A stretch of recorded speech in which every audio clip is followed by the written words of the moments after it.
Has anybody ever told you that you were not good enough? Or has anybody ever told you that you wouldn't be able to accomplish your dreams? Well, someone has told me that, and I started to believe that my senior year of high school. I'm going to tell you guys a little bit about my favorite game, which is baseball, a game I've been playing ever since I was a little kid. And I want to tell you guys that if anyone ever tells you that you cannot do something, that they are lying because you can do anything you put your mind to. It may be cliche, but it's true.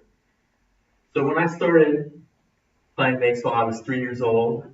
I was hitting a wiffle ball off of a little Fisher Price tee. I was obsessed with the Minnesota Twins growing up. I would memorize numbers of players, some players who weren't even important really, but I would just memorize their numbers and memorize their numbers.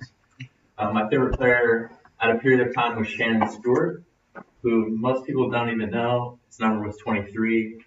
But I would idolize him. In my house, we would set up a mattress on the wall, and I would have my dad throw me a tennis ball, and I would act like that was the wall, and I was jumping to rob the home run.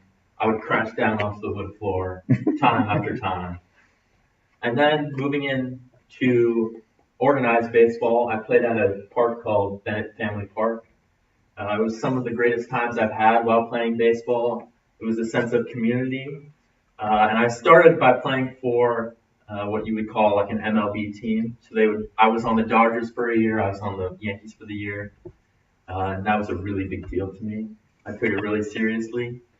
I got so excited when going up to the plate that I would almost pee my pants. I was so excited. And then moving on into middle school and elementary school baseball, it got a little more competitive. Although I was on a team called the Orange Crush for 3 years in a row, which was really just our color of our jersey. And we decided, you know what, we're going to do these orange jerseys, so we're going to call ourselves the Orange Crush, which meant that after every game, we got a treat ticket, but also a fresh bottle of orange Crush. There you go. So it was a lot of fun for me. It got a little more competitive. It was a game that I loved so much, and I continued playing through high school. And when I got to high school, I played it through my freshman, sophomore, and junior year. And I had expectations that my senior year I was going to play on the high school team and continue my run in high school baseball.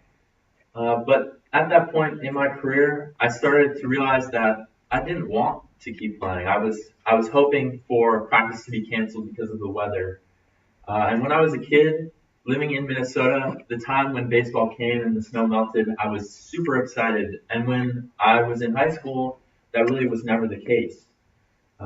Until my junior year, I was on the team, and then I decided that I maybe want to play in college. And so that was the first time that I started to think about where would I want to go. So I came out to LA. I went to a lot of college baseball camps. I came to Pepperdine's baseball camp. I went to UCLA's baseball camp, USC's baseball camp.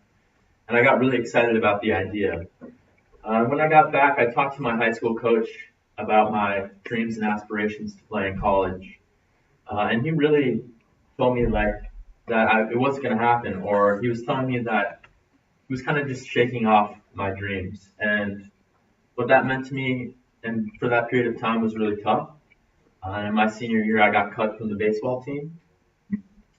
And I really thought that it was the worst thing to happen to me. But then I took a step back from the game and realized, maybe this was a blessing in disguise.